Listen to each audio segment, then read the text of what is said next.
Imagine waking up on a lush island outside Vancouver, laptop in hand, no boss, no endless meetings, just you and your carefully crafted business. Paul Jarvis traded chaotic boardrooms at Microsoft for this exact freedom. But here's the catch. He's not chasing growth, investors, or scaling like a typical startup. Instead, he's embracing a radical idea, staying small, profitable, and fiercely independent. What if the secret to success isn't expansion, but choosing to remain a company of one? Let's unravel how Paul turned small into a powerful strategic advantage. Most folks think bigger is better, more clients, bigger staff, endless growth, but Paul's story flips that. He shows how small, when done right, isn't a limit but a launchpad for smarter living and working. Paul Jarvis's morning routine on a quiet island is a perfect scene setter. After years juggling tech giants like Yahoo and Microsoft, he chose to downsize drastically. No office politics, no sprawling teams, just a tiny, profitable business operated from his home. It wasn't about failure or giving up. It was about intentionally stepping away from the growth treadmill. What do you think happened next in his quest for freedom? Think of growth like adding weight to a small boat. At first, it feels powerful, cruising fast over waves. But add too many heavy anchors, clients, employees, meetings, and suddenly you're sinking under complexity. Paul uses this boat metaphor to show growth's unintended drag, making smallness not a fallback but a smart, nimble design that keeps your business afloat and agile. The surprising payoff. By committing to stay small, Paul reclaimed time, energy, and sanity. This paradigm shift means profits don't hinge on endless scaling, but on quality and clarity. It's like trading a high-speed chase for a smooth sail. You lose the stress of constant acceleration, but gain clear skies, fresh air, and control over your journey. Here's a secret. Most businesses grow by default, not design.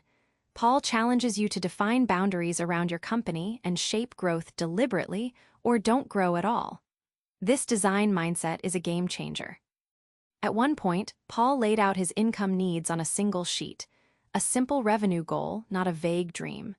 He calculated what he wanted, then reversed-engineered how many clients he needed to hit that number without extra noise.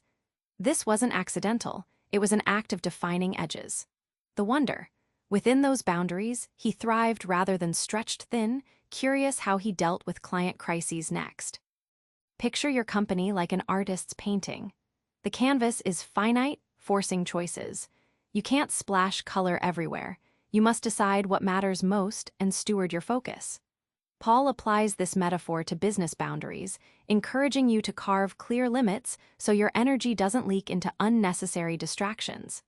This discipline becomes the frame that holds your masterpiece. By limiting growth, Paul didn't stunt his business. He enhanced it. Creativity soared because he wasn't overwhelmed with endless tasks. Stress dropped since he had clear parameters for what to accept. It's counterintuitive, but boundaries become the scaffolding that supports freedom, and when you build smartly within limits, your work shines brighter than ever. Clients can be energy vampires or loyal allies. Paul teaches how to cultivate fewer, better clients who pay sustainably and respect your rhythm. This isn't freelancing, it's a sustainable business dance. Paul prefers just a few key clients, enough to keep cash flowing but not so many that they drain his time. For example, he worked intensely with a small set of professional athletes to craft custom online presence strategies. The result? Trusted partnerships that lasted years, not just quick gigs. These clients came back because the work was thoughtful, not rushed. Curious how that trust got built so deeply. Trust in business is a lot like planting a tree. You nurture it, water it consistently, and over time it grows sturdy roots. Paul explains how reciprocity, a willingness to give before taking, builds that trust organically. This isn't transactional hustle. It's a long game that pays dividends in repeat business and referrals. The payoff is profound. Long-term clients mean steady, predictable income and less frantic hunting for new gigs. Paul's company of one isn't in constant hustle mode, it's in harmony mode. Clients respect his pace, not his clock. You get to choose when you work, not just how much. Here's a wild revelation. You don't need to hustle harder to make more money. Paul outlines how to boost profits while bypassing the burnout treadmill. Scaling isn't a must-have, it's a mindset you can dodge. One client of Paul's owned a yoga studio. Instead of adding classes or instructors nonstop, she doubled profits by streamlining packages for loyal customers and raising prices slightly. No extra staff or complicated systems needed, just clearer offers. Paul calls this profit maximization without stretch. The unexpected twist: it felt easier, not harder, day to day. Think of profit like a fine meal. You don't pile every spice into the pot, you choose just a few balanced ingredients that bring out depth and flavor. Paul compares maximizing profit to this cooking metaphor. You eliminate noise and focus on what truly delivers value. Less complexity means your revenue tastes better. The transformation is real, more profit with less stress. Paul's company thrives because it doesn't chase more blindly. Instead, it nurtures what's already working, creating a sustainable business rhythm. This mindset shift frees your sanity while fattening your bank account. Running a one-person show sounds fragile, right? Paul debunks that myth with vivid stories on how a company of one can be nimble and resilient, even in chaos. Turns out, small can be mighty when the unexpected hits.